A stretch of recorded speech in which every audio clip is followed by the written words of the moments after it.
Okay. Georgivka Edna Belcher do OSG.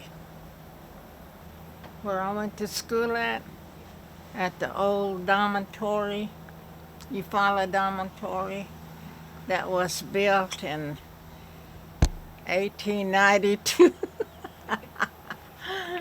That's when it was built. But I didn't go to school there till about 1942 or somewhere along there. We lived out in the country. And when I was getting school age, I'd had to went to a country school at Oak Grove. And I had, in my application, I had 2 creeks to cross, to go across when I go to school out in country, which would be flooded when it rained. And I couldn't do that. I was too little. So that made me eligible to come to the boarding school. And my mother sent me there to get my education, to learn to read and write. That's all I spake. I didn't know English, but I wasn't the only child like that at that time. There were quite a few of us like that couldn't speak the English, but we learned how to speak English. Well, I had to learn to say yes, ma'am, and no, ma'am. And it seemed like that was the main words every time they ask you or do something. Yes, say yes, ma'am, or no, ma'am. And this cook asked me, she said, every time I talk to you, said, you can answer yes, ma'am, or no, ma'am. Said, don't say, or shake your head. You say yes, ma'am, or no, ma'am. Said, you understand? And I said, yes, ma'am. Said, okay.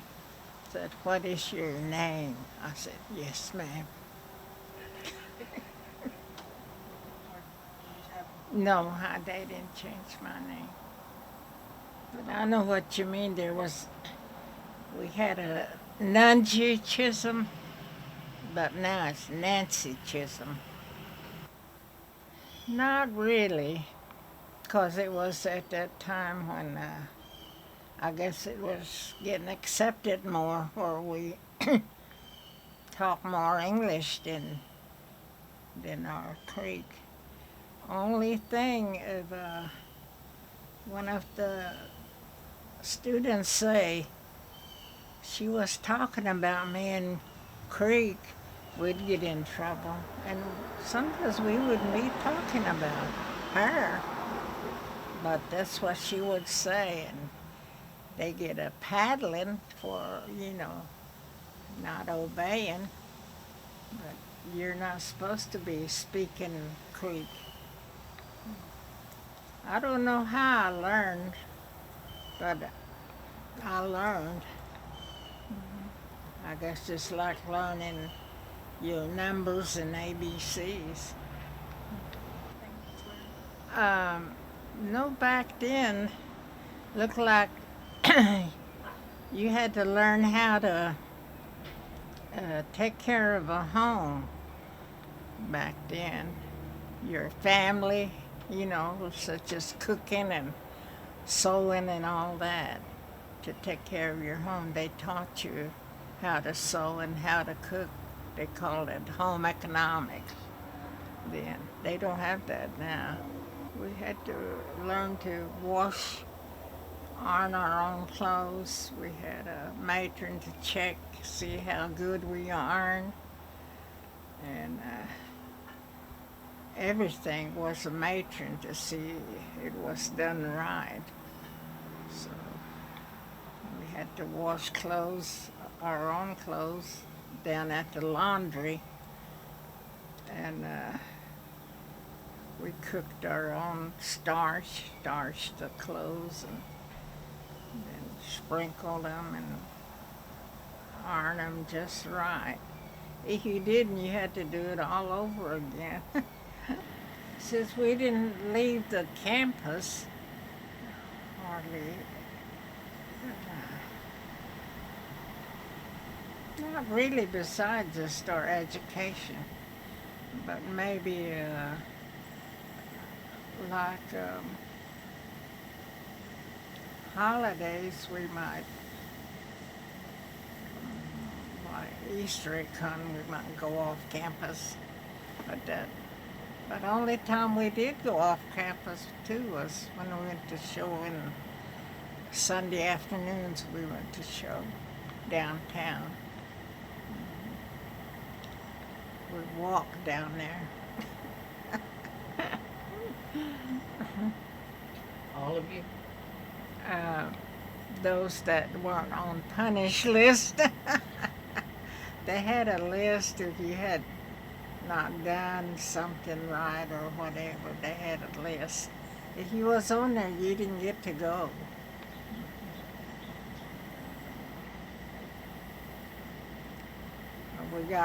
They take us to the state fair too at Muskogee when it used to be.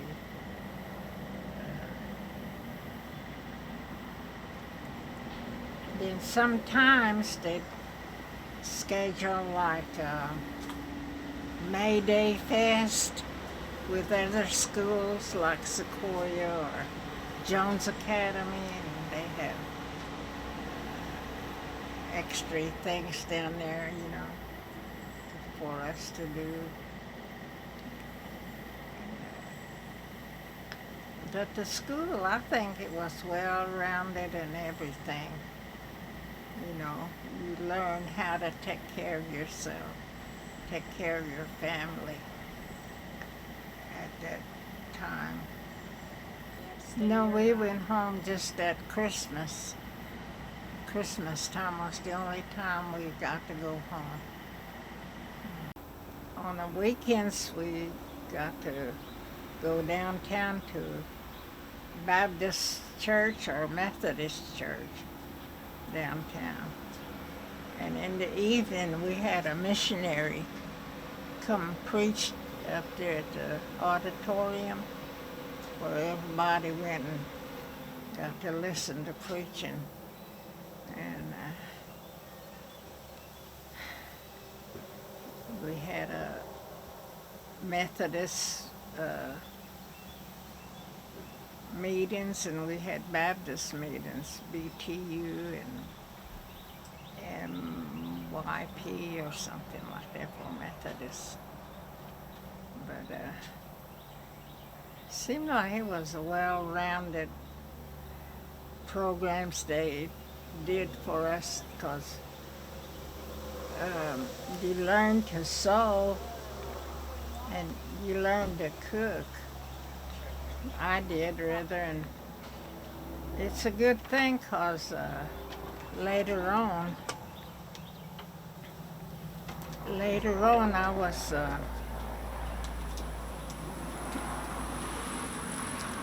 what I learned in home economics and cooking, that's what I raised my family on.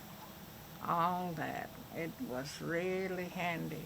Cleanliness and just a good program that home economics was, because that was something you used every day. Sometimes the punishments were, I guess, according to how bad you were, I don't know. But sometimes they had to scrub the stairways with a toothbrush real fine, all the way from third floor to the first floor with the stairways. They'd have a detail like that. But if it was for punishment, you might have to use toothbrush to do that. And you had to do things well. If you didn't, you, they grade you on it. You know, with a D or F, just like a school grade.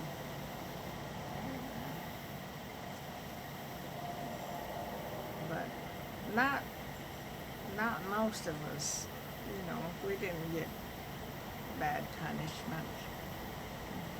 We all seemed to get along pretty good. We had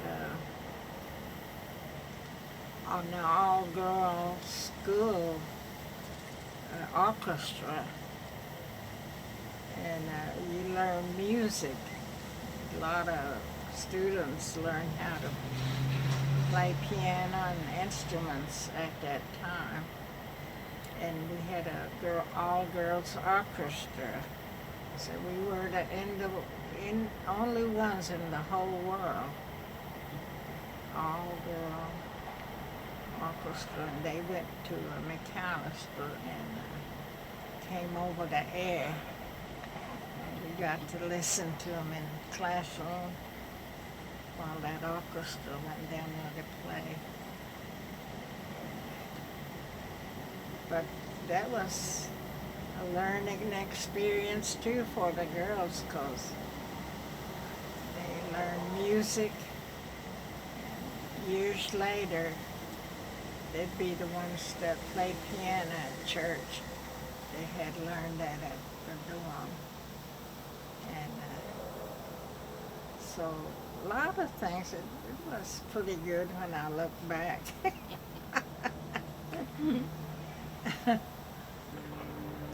Yeah, 'cause I went to a church, you know, at home, the Indian churches, and they were mostly Baptist churches. So when I went to school, I went to the First Baptist church.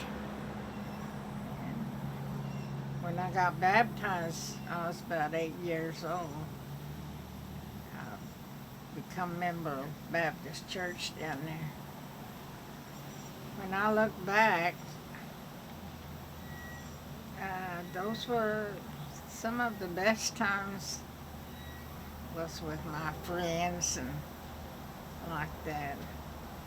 But because my folks, they worked hard. They worked like for farmers. They, you know, worked in the fields. And but Mom wanted me to learn reading, writing, and arithmetic, so I wouldn't have to, I guess, work like they did. I don't know. But she sent me to the boarding school, I think, which was the best thing she could have done for me at that time. And I've lived with all their, most of their rulings, right and wrong. Knew what was right, what was wrong.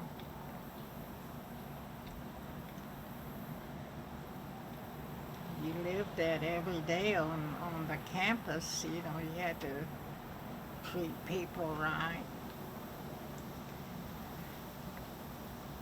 But what education I got there, I'm thankful for it. I worked in the kitchen when I was about in 4th grade. And we learned, you know, about sanitation then.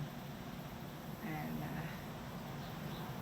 it was that way all through, even now. It's the main thing, being clean, you know, and handling things. What I learned then, it's still good today on that. And back then, you know, it was from, like they say, scratch. You had to, but now it's more of frozen foods. We didn't have hardly any frozen foods. I might run into one or two once in a great while that I went to school with. And we're all elderly.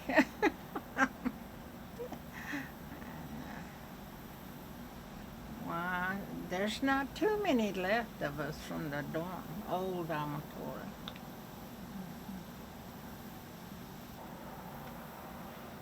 Back then it seemed like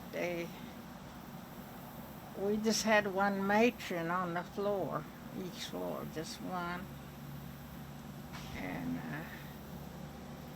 we all had to keep our dormitories clean too and straight, and she'd make sure we were clean about everything. And she graded us on that too, on the way we did our details in the dorm. And, I don't know what year it was,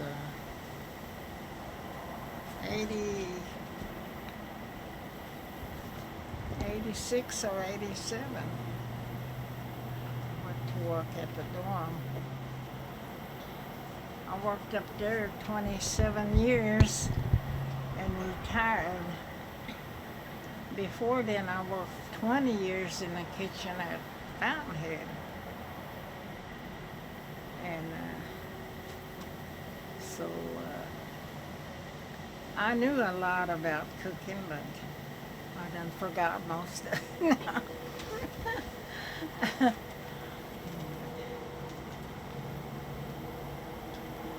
I've been working in the kitchen all my life, ever since I got a detail in the old dormitory, my detail to work in the kitchen.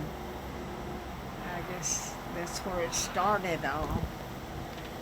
Because all through my life I worked out in commercial cooking. It helped my livelihood. It took care of me, took care of my children, our living, the cooking part. So I still like cooking, eating, no. Yeah. I'm glad the dormitory is still taking children in and teaching them these things, because sometimes in public school they don't have that time to teach children, right and wrong and doing this and that. It's just all in the books. But the dormitory life is a little bit different from the public one because of what they teach them. And I'm glad for the dormitory life for some children, because that may be the only learning they'll get. So I'm happy for all of our matrons that took care of us back then and taught us. Probably all gone by now, the matrons.